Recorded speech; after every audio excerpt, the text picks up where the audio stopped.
This is a housing affordability workshop of the Henry County Board of County Commissioners being held on Tuesday, January 23rd, 2018 at 4 p.m. in the County Commission Chambers in LaBelle, Florida. In attendance are Chairman Mitchell Wills, Vice Chair Emma Byrd, Commissioner Darrell Harris, Commissioner Michael Swindle, Commissioner Carson Turner, County Administrator Charles Chapman, County Attorney Mark Lapp, and Clerk Barbara Butler. Righty, I believe we have a program set. You're smiling, that's good. It's always a good thing. Ms. Gadsden, if you would. Yes, we're doing a workshop on the housing affordability. I am going to be specifying 3 particular programs. One is the SHIP, the other is the CDBG, and then Section 8. The first one I'll be focusing on is the State Housing Initiatives Partnership, which is commonly referred to as SHIP.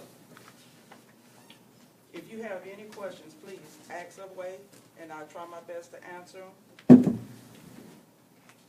SHIP is administered by the Florida Housing Finance Corporation, and it was created 35 years ago to be able to help with affordable housing opportunities within the community. It was funded by the 1992 William E. Sandowski Affordable Housing Act. That act was brought into place because it needed to have a more supported finance and revenue stream. And with this Affordable Housing Act, it allowed it to have a sustainable revenue stream so that each year we can be able to fund how we're going to be able to assist the clients or the citizens within our community with affordable housing. 30% of that revenue goes to the State Housing Trust Fund, and 70% of it flows to the local governments and their trust fund, so that the local governments can be able to get that funding to be able to assist those in the community. The vision for the SHIP is to be recognized as an outstanding provider of innovative, measurable, data-driven, and fiscally sustainable solutions that respond to the affordable housing challenges of our state. It is a program in which each year we have to let the state know exactly how much of the funds we're using and for whom, and in what aspect. Are we doing it for rehab, demos? Are we using it for down payment assistance? So each year, we have to submit an actual report to the state, letting them know exactly in a breakdown format, what are we using those funds for?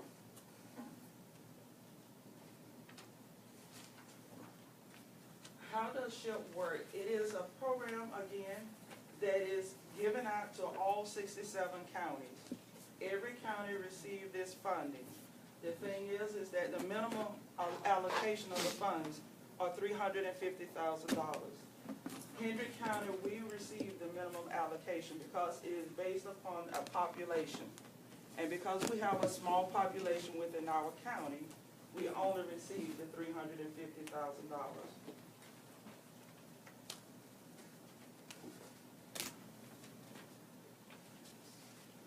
How do we accomplish the vision of SHIP?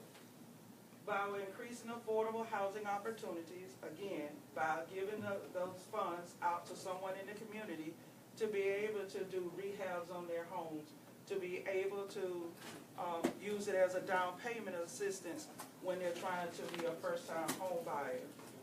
Ensuring the program match the needs of those we serve, so we make sure that the funds that we receive, that we're helping those in our community, but we're not just giving it out to willy-nilly. We're helping those within our need to meet their needs so that they can be able to get out of, say, apartments and get into home ownership.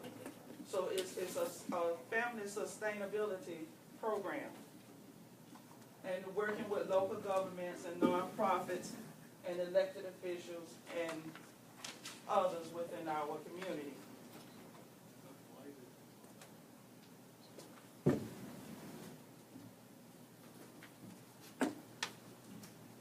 What did we we do to receive the SHIP funds? First, we created a AirHelp, which is our local housing assistance plan. And in this plan, we detailed what are we using the funds for, the percentage we're going to, as far as the clients we're going to use these funds for. And we give a guideline as what are the bases we're going to allow someone to be able to use these funds. And then we created incentive strategies. And our incentive strategy for Hendry County was to be able to make it easier for homeowners and developers to be able to get permits in which to be able to build homes or to be able to rehab a home. So we made those permits easily accessible to developers as well as home builders. We also changed another incentive strategy in this previous AirHelp.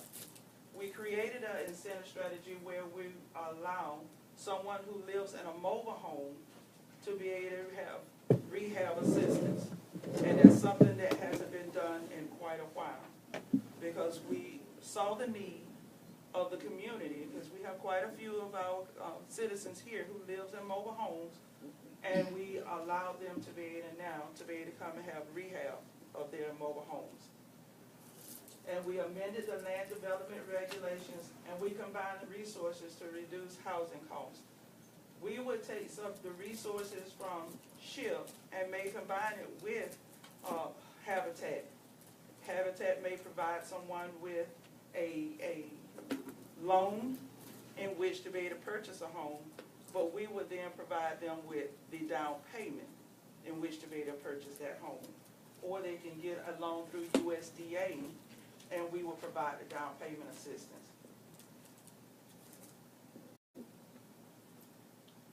What can the funds be used for? For emergency repairs, and those are repairs that is less than $15,000, and that will cause the safety of a home to be in question. And we will give you the funds to be able to do this emergency repair. Emergency repair could be anything from a roof or an AC unit, especially if it's an elderly person living in a very hot house in July or August. We will be able to give them the funds to be able to redo their AC unit. For new construction, where they can build a home, for rehabilitation for a home that's already existing, we will be able to allow them to be able to come in and get their homes back up to code. Mortgage buy downs, we don't too much do that, but you can use the funds for that. Home ownership counseling, if you notice, I gave each one of you a flyer, and that flyer is some of the programs that we're doing right now. We're holding these home ownership counseling classes as well as their credit counseling classes. We're doing that to be able to get the citizens to understand that once you buy a home, it doesn't just stop there. There's things that you need to do to be able to make sure that you, one, keep ownership of that home, and two, to maintain that home in the standard in which you should have your home. How much do you fund for a new home? For SHIP, the maximum award amount is $30,000. 30, and then finance the rest? Then finance the rest. They have to go through, of course, the eligibility to make sure that they can pay the loan back. Yes, sir. Do that But that is something they would take up with the bank. before they do, but before you give them the 30,000. Yes. Okay. Because they have to present us with a letter saying they have been awarded that loan to be able to get the assistance. Down payment assistance for first-time home buyers, closing cost assistance, impact fees, and insurance payments. These are some of the things that we can use those funds for.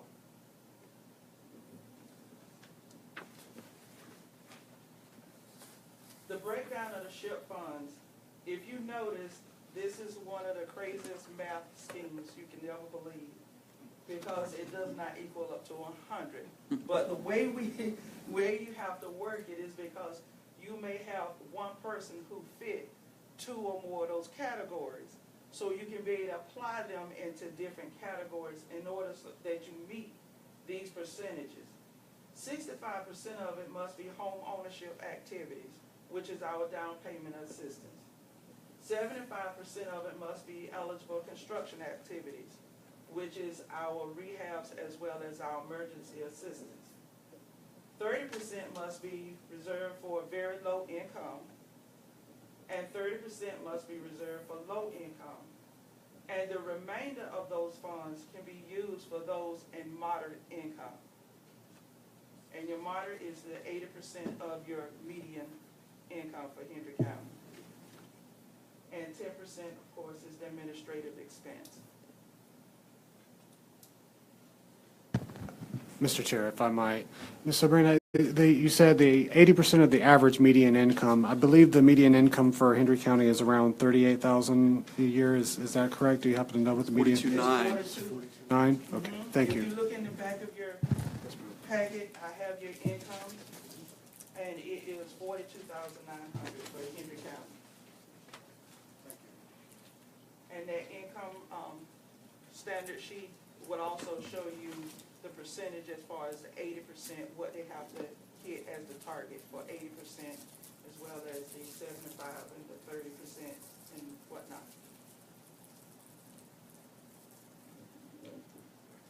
In the past 10 years, we have assisted 144 citizens with SHIP funds. Out of those 144, you will see 1 was a demo, 15 was emergency assistance, 63 was down payment assistance, and 65 was rehabs.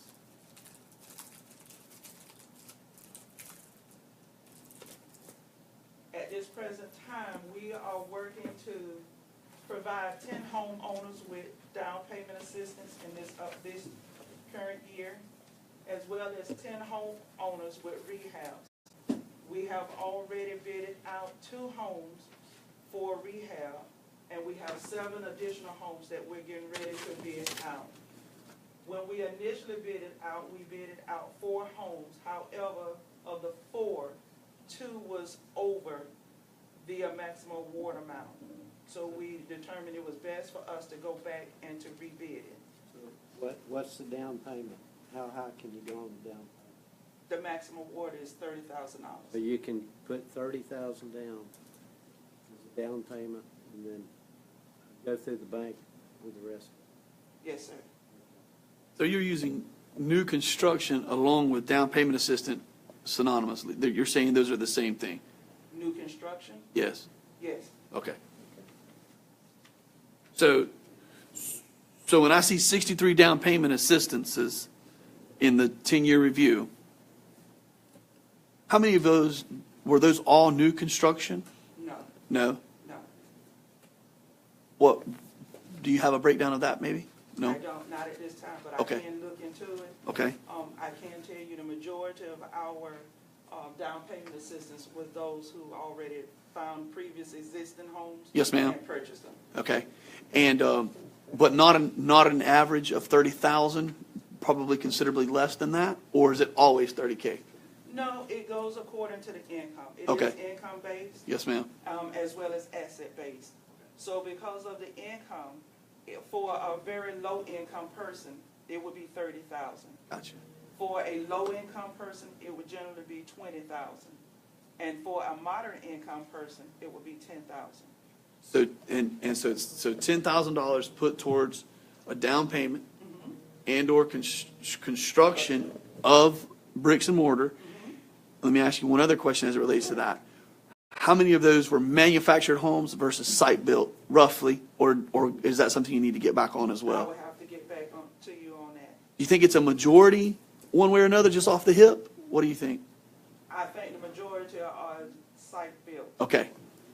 Could you pull a mobile home out and then go in and put a home in there, Yes. still be eligible? That would be a demo and replacement. But in order for us to do that, we generally don't use SHIP funds for demo and replacement. We One use- or? Yeah, we usually use CDBG funds for that. Because CDBG funds are a higher amount. The maximum award amount that was placed in our air help for SHIP was $30,000. So in order for us to be able to make sure that we meet the needs of everybody in our community, we stay within that 30,000 or less. We don't, at least myself, I try not to go over that amount. Because we have seen in the past where you had a family that thought they was going to do the 30, but they needed more, so they couldn't do the SHIP.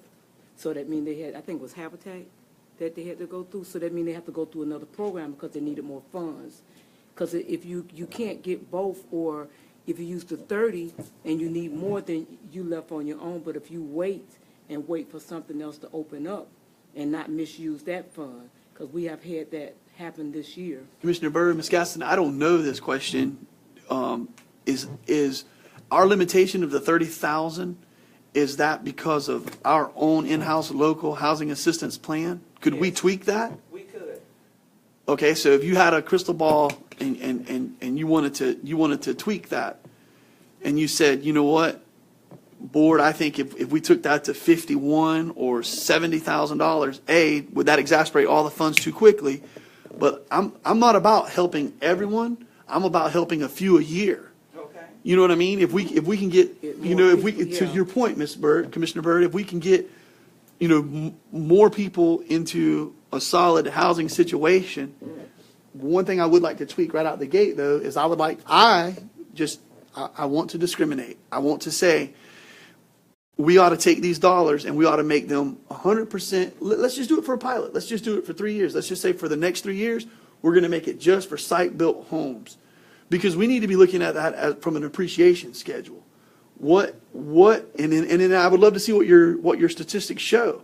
If it's 50-50 site-built versus manufactured, then maybe we ought to say we're going to do X number of manufactured homes. But the reason why I'm driving at that is, what does that do to our rolls, our tax rolls, and our ability to put money back into the coffers versus a manufactured home, which we know quantifiably 5 years from the moment that new manufactured home is purchased, depending on the asset that it's sitting on, it's probably upside down on services being rendered versus what it's putting back to the rolls.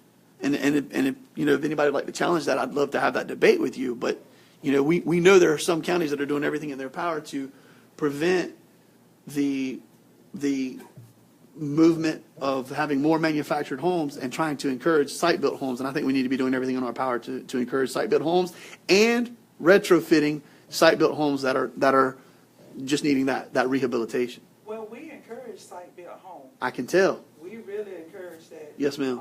And we really don't. For SHIP, we don't use that to be able to purchase a mobile home or a manufactured home. In the report that your office shared with us, I mean, it was an overwhelming majority of site-built homes, and the addresses that I went and checked, it seemed like it was almost all site-built homes. So I think that we need to be, you know, I mean, obviously y'all are, whether it's the people that are coming to you all or just by hook or by crook, by however you're doing that, doesn't matter. It's happening. But I think we need to encourage that behavior as much as possible. Okay. Because that puts money back into the rolls. It changes the dynamics of Hendry County's bottom line. And I'm in agreement with you on that.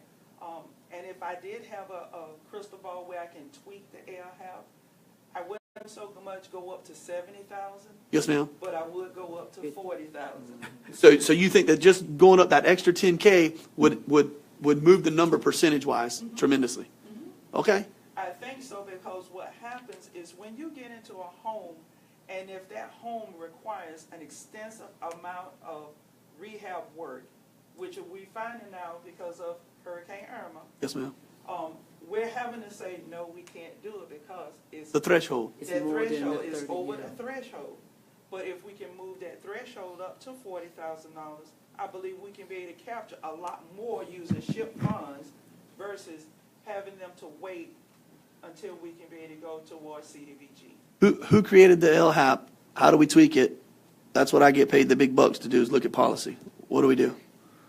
I am in the process of tweaking your LHAP. Okay. Already. Yes, ma'am. I'm tweaking it both with the SHIP as well as the CDBG funds. Yes, ma'am. Because CDBG is 80,000 and I'm hoping to tweak it to 85. Uh-huh.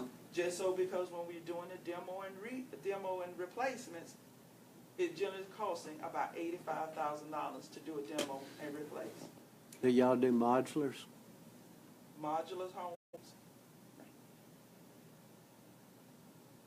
Ms. Gaston, you Wait a said, minute, what is a modular home? Let me first ask that, because I don't know what a modular home is. It's supposed to meet all the specs as a regular house. They bring it down on a truck and put Like it a up. Jim Walters home. Yeah, they bring it in on trucks, put it up. That's what I remember that. I think that's one of the prime builders of modular homes in our country. That's what I remember. It's as a supposed to Jim meet Walters home. it's supposed to meet all the specs as a regular home. A modular home is supposed to be along the same lines of a site built. Then we can do it. We've If got it's on quite the a few same that- line as a site-built home, Mike could because probably it's, answer that. the only thing that we will not do is purchase a mobile home. No, with these, SHIP funds. these are not We will mobiles. rehab a mobile home, but we will not purchase one. I think, Mike, can you, A modular is a manufactured home. Okay. right, A mobile home is it's not a DCA home. A modular is a DCA home, which is a manufactured home, manufactured just like a mobile home, but it's not a mobile home. It meets the Florida building code. Okay. Wind load and It's set on everything is a little bit more foundation. substantial. some of those are set on foundations, concrete, look just like a regular home. They do have some that are put on blocks now, but the older ones all had to be on a stem wall. We still Right. require a stem wall. Ms. Gaston, you touched on, and I apologize, I can't remember when you were saying it, but you said that you were using an example of you just had some bids or some homes that were bid, but the threshold was too high, so it couldn't be met, so you had to send it back to market, basically. But in those particular, was that two homes in one bid opening? And one, it was four homes and one bid opening. And so Two two were actually good and two qualified. weren't? Yeah, And it was the dollar threshold. it was the dollar threshold. How much out of whack was it? One of them was like 2,000 and the other was like 5,000. That's not, I mean, that's exactly what you're speaking to then. Close. So if we could just tweak that, we're in the green. How long will it take for the tweak to happen? It could have happened within this year? Oh, yeah. What prevents you from legally being retroactive? Because I'm not familiar with this at all. But what if you went back to said contractor and said, can you hold that for I mean, obviously prices are going up every day. You know, commodities are going through the roof. We're going to be quickly back into 2008 numbers here. But what if you went back to them and A, is that legal, Mark? And then B, could you do that? Would you be receptive to that? I don't know if we could legally do that. Okay. That is also a question that I will have to bring up to the Florida Housing Commission to see if they will permit us to be able to make it retro. I'm sure they'll resubmit, even if they wouldn't, even if it's not legal. So if we could just tweak it, they'll resubmit to the bid and then go, yeah. Okay. When's the last time this was actually addressed and changed? The LHAP, Yes, ma'am. we actually signed the LHAP last year. So it's only been a year. But your program, like I said, has been in existence for 10 years. So, you know, the genesis was a long time ago. The actual movement of said pen was just last year. The movement, Update. updated, I'm sorry. Okay. It has to be updated every 2 years, right? That was the point I was getting to. If we're looking at this now, and if you're at 80,000 and you go to 85, is that, you know, with the way things are going, is that going to be a 2-year? It's a great Are we going to be point. locked, or should we actually go a little more than and pad it a little bit? I know you're saying to go to 85 from 80, but should that be something we should go to Maybe not. 88, 90? Yeah. Just to make sure that 2 years from now, you know, we're not in a situation where people, well, a year from now, we may not be, but that second year could be a mess. And we wouldn't be able to do anything, so. Commissioner we need to- Turner's point. We need to think that- ahead. That's a great point that Commissioner Turner was saying, that the price of Everything's commodities going- are going up exponentially. Exactly, so that's just something we need to think about as we're sitting here discussing this. Rather than looking at a year window, we need to look at a 2-year window. Good thinking. And you know, she kept the window and kept it to 80, but notice she had the other Right. 5 in case she needed it, it'll be there for her. And right, that's exactly Yeah. what I'm saying, so it's, Yeah, you don't have to use it. Yeah, just try to limit Yeah. the cost, and if you need it, Right. but it's there. It's there. Mr. Chair, I do have a question and possibly a suggestion for the board to consider. So, Sabrina, within the rules that govern building the LHAP document, is it required that you put in a dollar amount for the ceiling, or could there possibly be a formula that you put into play based on current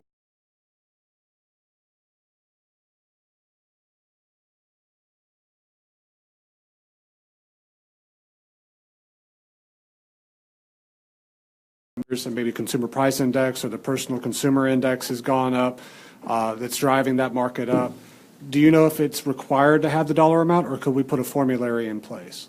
I don't know if it's a dollar amount that's required.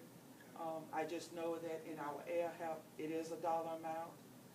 That is something, like I said, I can be able to go back and tweak it, and we can be able to put a formula in there, and we can send it to the Florida Housing Commission for them to review it and approve it, because we really have to have their approval on it. So my suggestion to the board is, if you're willing to adopt that as a feasible policy, is to, instead of us putting a dollar threshold cap, we build a formulary that's based off of the consumer price index or personal consumption index, whichever one that you would rather prefer, that could be indicative of the pricing that goes along with rehabilitation. But the one thing that I would caution against is, if we do see a major building boom, will that formulary handcuff us even further when we could just make a dollar amount adjustment? It's just something to consider. Well, and I would just add also, I mean, I don't know how we would arrive at that, if we would do comparables of said area or what, but I think that we need to look at all those variables.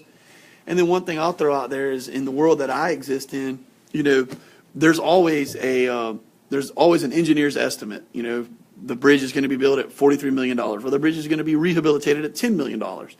And then bids come in and they're 30% high across the board.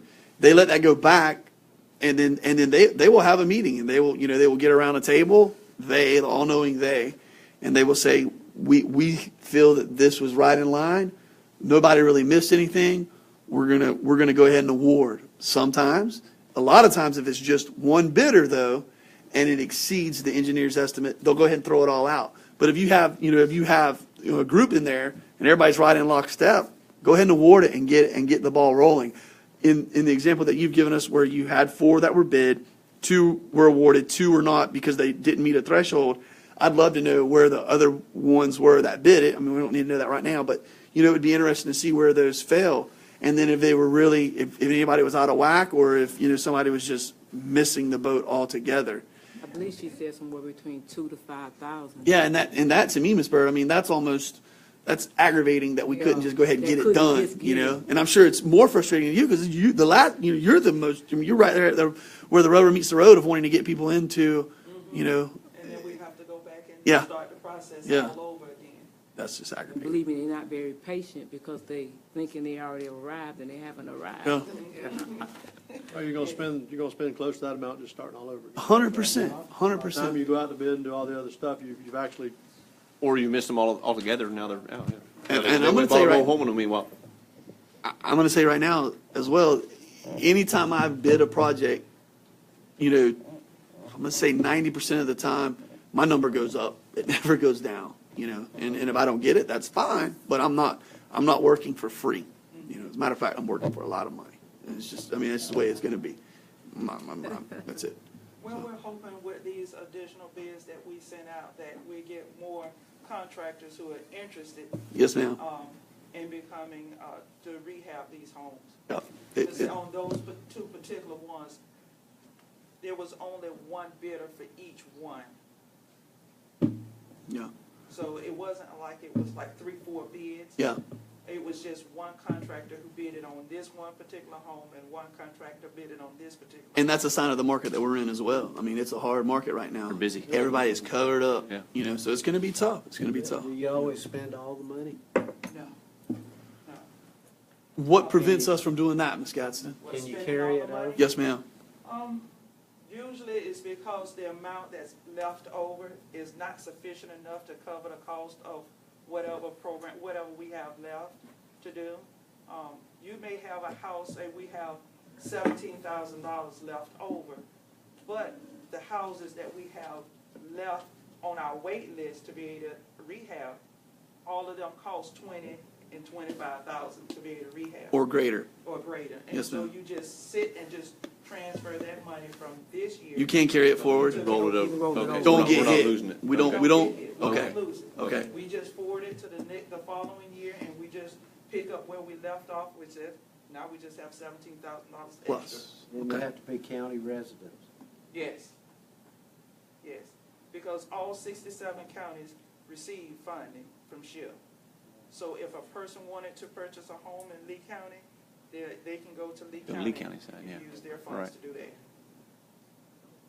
Chair, with Sabrina's been just with us for a little bit of time, so she may not be able to answer this question historically, but within your experience, about what point in the year do you get to the threshold where you're not able to spend those funds anymore? Is it second quarter, third quarter, fourth quarter of the year? Are we waiting an enormous amount of time for the clock to turn to have the new money come in? What are we It's usually saying? about a third quarter. Third quarter. So we end up a quarter with, and this is not to be disrespectful or critical, but we were literally sitting on our hands for 3 months out of the year, waiting for the financial clock to tick over. And you've got folks that are in limbo. And when is the busy one? When do you have, when is the money awarded? The money is awarded, this year we received the fund, I want to say, in October. Okay, It was late this year. okay. It's No, usually, I'm sorry, it was November. oh, okay. It was late this year. Okay. We normally receive it earlier, but we didn't. And I'm sorry, please forgive me if, and this may be in here, and I've just got too many thoughts and numbers floating around in my head, time frame. But time somebody comes to you and says, I'm here, how can you help me until the time they get funds in their hand to be able to, said contractor goes in with hammer and saw, or construction, is it 30 days, 60 days, or It's between 60 to 90 days. 60 to 90 days? Okay, But the process is even longer. The process is when you receive those applications, a lot of times we receive applications, but they're incomplete. And then you have to send out letters telling them, I need this. right. And sometimes we have clients who are not as swift in returning paperwork. That's a really nice way you put that there. You should run for politics one day. Hey, let me ask you this, Ms. Gadsden. Could we, when I say we, I mean there's like 7 people in the county and administration that do the county.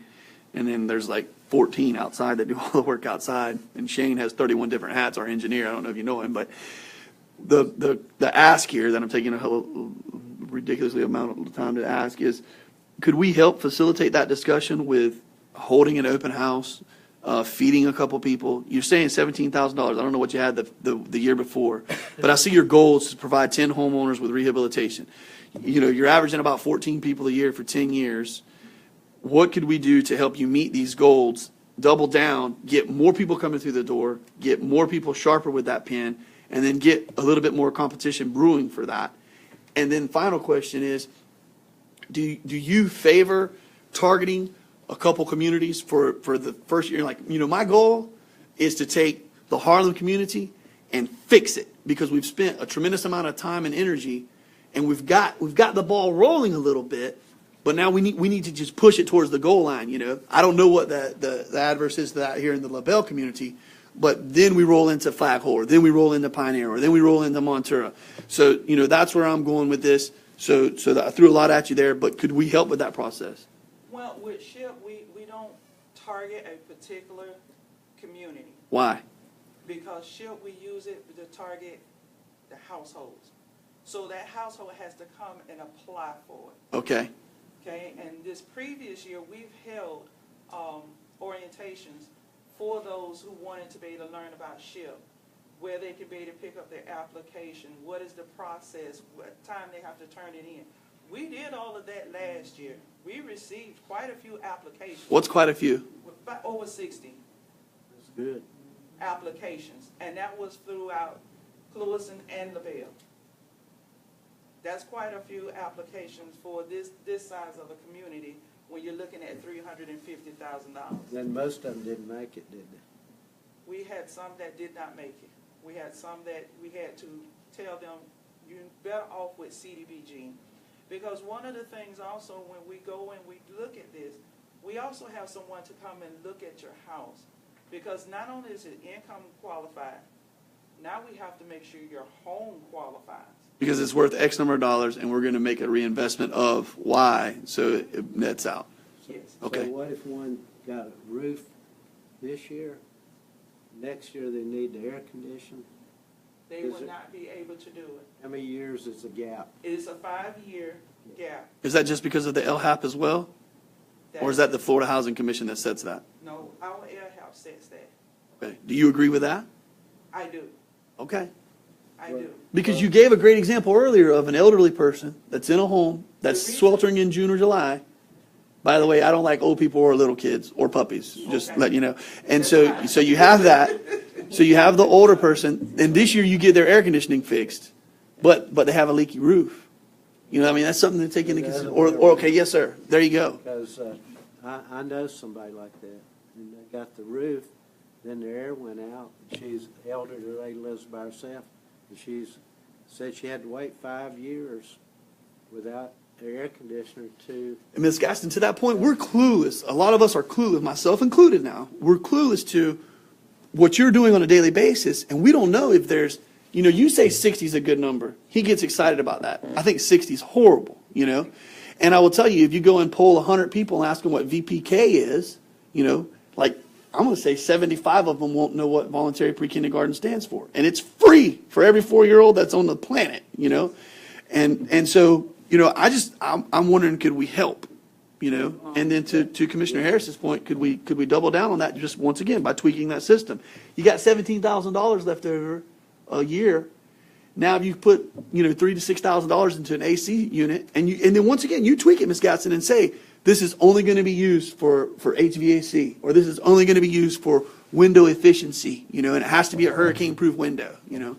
One of the reasons why I think we put that 5-year gap is generally because if you allow someone to come back the following year, it's usually not the ones who really need it. Yeah, but the problem is, what if they really did need it? Then they have to go to a different program. Yeah. Okay. But could you assist them in the different program? And why can't you, Ms. Gaston, why can't you be the one that says no? You know, because You it know the sounds like need. you know it. You You know know the the need. need. I mean, you're being real modest here, you know, but you're tuned in on this, clearly. And so I just think that you ought to keep that in your deck of cards to say, I want to bring this house and this person that has significant need, and or this family that has significant need, up to a strong first world existence, a strong first world existence. It gets back to Maslow's hierarchy of needs, you know, shelter, food, love, And air conditioning. and AC is right up there with it in Florida. Absolutely. That's 17, you could have put an AC in, No, you could have put 3 in. Yeah. depending on who you got, too. I will keep that in mind. We're just trying to give you tools, Ms. Gatson. And I get that, and then I understand what you're saying, but I also understand that at some point, you're going to have someone who Games the system. try to abuse the system. Yes, ma'am. But that's And- you. And even if I say no, you know, then they may say, well, you know, you don't know what you're talking about. I'm really in need. And then how do I define what do they really? You gave it to him 2 years in a row, now you're not giving it to me. Yeah. And that's the So thing, you you're get setting into her up that- for that Yeah. a lot of position. problems. You know what, I we're don't setting wanna be ourselves in that all up, but I position. think, you know, I think it's a wonderful, I think Putting it's her in a, that position would be a huge but it's liability. Or awesome. have something set aside for that. You know, I understand what they're saying, but I also understand what you're saying, because You're making a valid point. I've been helping her, so, you know, you find people now that once the application go in, then they come back and they change the application, you know, everything they said on the application is not true, so then she have to deal with that, so. Yeah. But I do agree with him, like, for instance, we can use the air condition, for instance, some, like you say, an elderly person can't afford it, but then some of them can, but they'll still go use the program just to not use their own funds, so. Yes, But yes. There's no- but they have to prove it. There's got to be a qualification there, so. They do. And it is an income qualification, and we go through and we check bank records and whatnot to be able to determine if they qualify. So the emergency fund you spoke to earlier about the less than 15K, that's not something that, regardless, if it was a year later, that's not something they could use to, Because it'd still it's be the all 5-year up- window. Yes, the other fund, and you have to wait those 5 years before you can be able to issue that satisfaction of mortgage to be able to release them. Because our air help tell us that we're gonna put a lien on their property for 5 years. And to be clear, based on a statement that you just made, it's an income-based decision.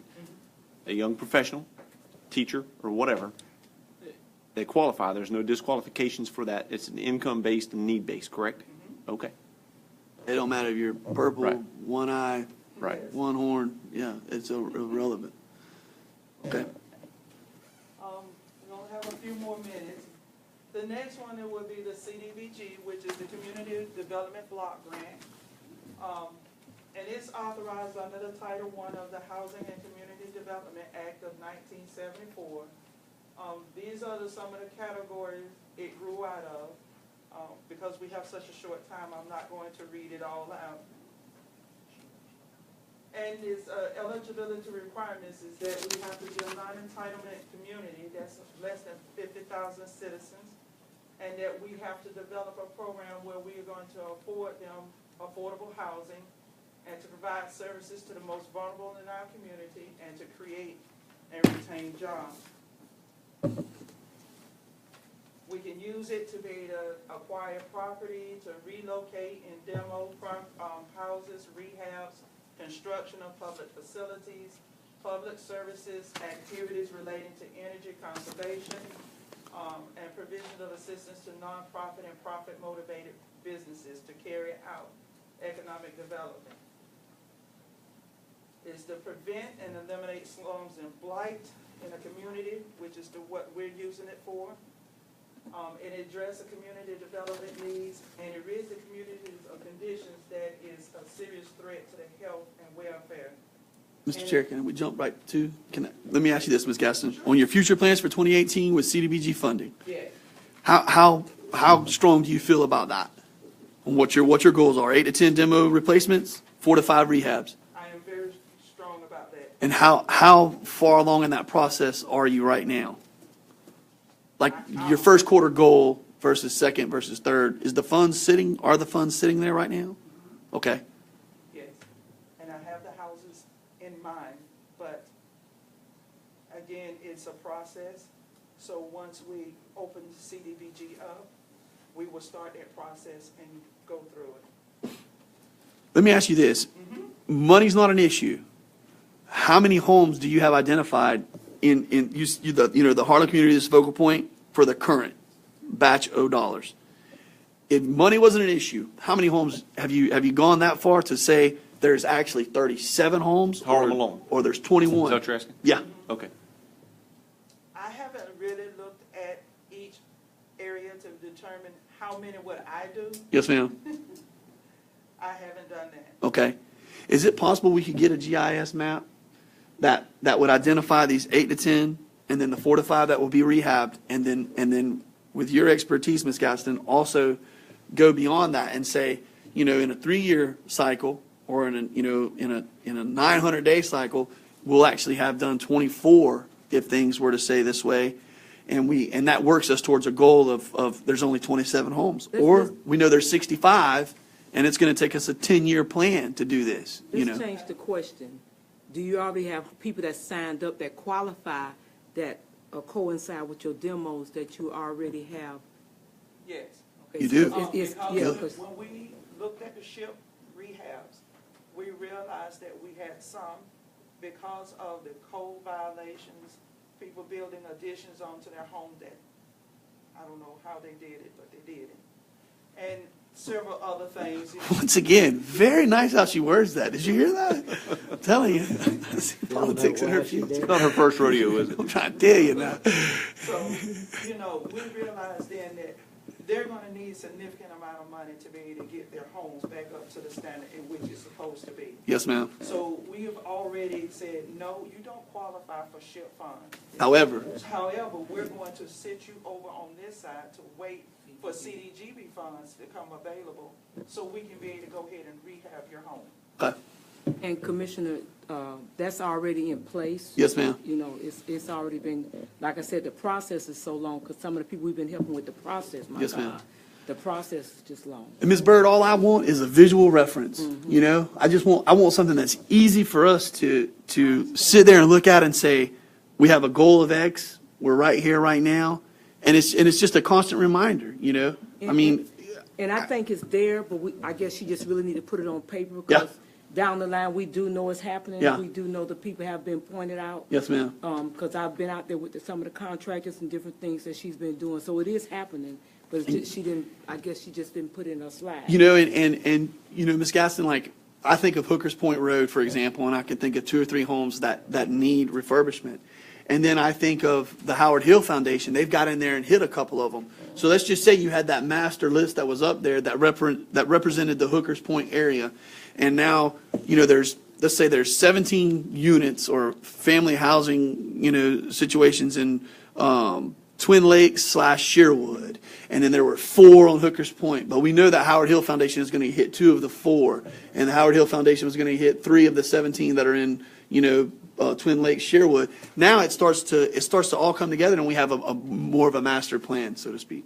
So, Mr. Chair, to answer the question about could we have GIS take a look at it, GIS is currently filtering through the data and building the GIS layers to do something very similar. It wouldn't take much but an Excel spreadsheet from Ms. Gadsden to identify the question and to load it into GIS. Now, it'll take some time to get those layers constructed from the Excel spreadsheets into the overlays on the GIS map, but it is in process. It began about 2 weeks, second week in December, and now we're starting to pick back up on it. I've asked for an update. I was hoping to have it before this evening so I could to give you that idea, but the whole thought process is that it ingratiates building permits, code enforcement violations, housing initiatives by district, by neighborhood, that is address-centric, and so that we could pull it up on the screen here, and you can see a time lapse over, say, a 6-month window to see when these code cases popped up, when they were resolved, how is the neighborhood looking like today, what is the data file backed up to that, how are permits going in that neighborhood, are we seeing reinvestments into those neighborhoods? It's all very color-coded and very user-friendly. So Who are our extremely poor performers, and are they repeat performers? Yes. Where are repeat offenders, and then how can we work with them either through these programs or through homeowner knowledge-based programs to turn them from a poor landowner into a proper landowner. Or code enforcement just hammering the hell out of them? And with that is some amendments that are going to come to the code enforcement ordinance that strengthens our ability. I think Mark is going to bring that up a little bit later, such things as mowing violations. How can we expedite that process? But even taking a look at utilizing foreclosure processes for nuisance properties and be able to be a little bit more stronger in that vein, because we're seeing the accessible and affordable housing need go up such a great amount that it's not something that we want to shy away from to get rid of a nuisance property and then flip that into a meaningful property for, say, a teacher or a workforce housing opportunity. Mr. Chairman, I had 2 more questions. Okay. Ms. Gaston, when someone's rehabbing a home, a site-built home, or doing a new construction and using money in your pot, they still have to go through the entire permitting process just as if it was John Q. Public building a home, correct? Yes, they would have to do that. It is just that we make the permits easier for them to be able to get to, because we're trying, that's our initiative, is to be able to assist them with that, to be able to get home. Easier from a financial burden or easier from just stepping them through the process? Just stepping up through the process. Okay. Then I want to remind this board that Mark Lynch gave us an example, and Ms. Embledge echoed that if you were to try to site a trailer / manufactured home right now, you're looking at a maximum of 4 inspections and around $1,500 to $2,000 in permitting and fees. Where if you did the same equivalency square footage on a site-built home, you're looking at upwards of 15 to 20 inspections and almost tripling that number associated with permits and fees. And I think that we need to look at that, we need to tweak that, and if we need to turn it upside down or something, but we need to fix that. And they have some, right, over the last, they brought some reduction in They in have, pricing. but it's still, to me, when we're talking about people that are on a threshold, Yeah. and, you're looking at a $90,000 to $120,000 investment, man, if you can make those get a little bit more married 1,000 less, together, yeah. well, we might fix that a little bit. Sure. I have one more question for you. The credit counseling, are you all doing credit repair also with them? Yes. You are, okay. Yes, we have an organization that comes into Hendry County, and they will do classes, and we just had one last week in which we had out of both LaBelle and Clewiston, and we gave out flyers and email flyers. We had 1 participant. I would echo that if you come to it and you get involved in this program, then you need to saddle up with our local institutions. We don't need an expert from outside of town. We need First Bank, Seacoast, Center State, our people that are locally engaged, that are going to know these potential clients, to get involved in that process. And I will tell you, First Bank, I know, has a wonderful program for financial literacy And I don't know if you've ever had a conversation with them, but I know that they struggle to find, you know, participants as well. But I don't think you should be giving people money if they're not going to get educated a little bit on how, you know, you can't pay 23% interest on the minimum of your credit card. You're not going to make it if you do that. But your That's the credit reason has why something to we do with made it it, too, so. we're getting this program started where we're going to make it. Mandatory. have to attend. Wonderful. Only because, again, we don't want them to be able to get into a home ownership Just to fall out. and then, you know, they default on their loans or whatever, or they can't even get into a home because of their credit. That's the tweaking of the LHAP again. Is that right, Ms. Gadsden? That right there is not a tweaking of the Okay. house. All right. That's just an enforcing of the. It's a matter of the lending. See, look at there. She's willing to wear that burden, but she don't want to tell you no. How does a temporary relocation work? Is that somebody waiting on? A temporary relocation is when we're doing a demo and replacement. We would have to demo their home. We will put them up into a hotel until we can be able to finish building their home.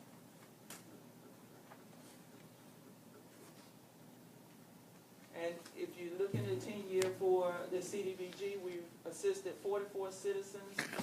43 of those was demo and replacements, and 1 was a rehab.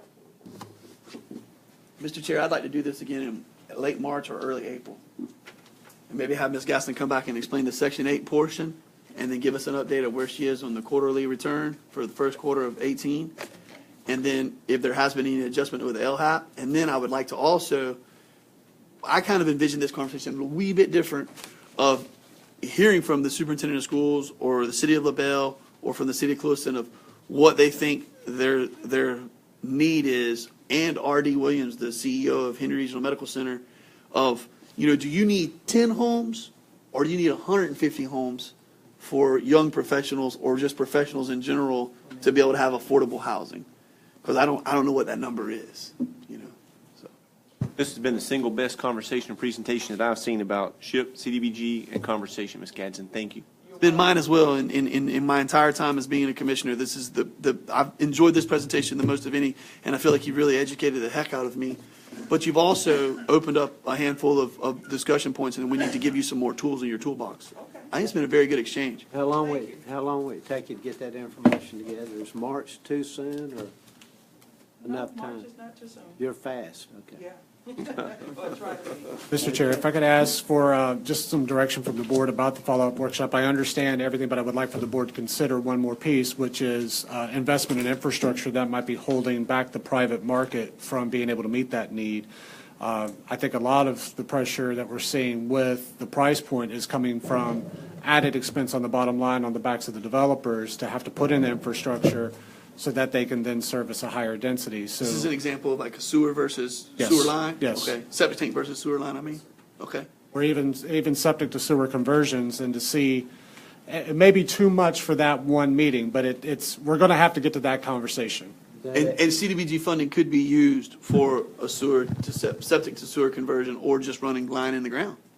Yeah. Yeah. You don't have anything else? Thank you, Ms. Thank you, Gadsden. Ms. Gadsden. Thank you, Ms. Gadsden. Good night. You as well, ma'am. Anybody have anything else? Adjourn this meeting.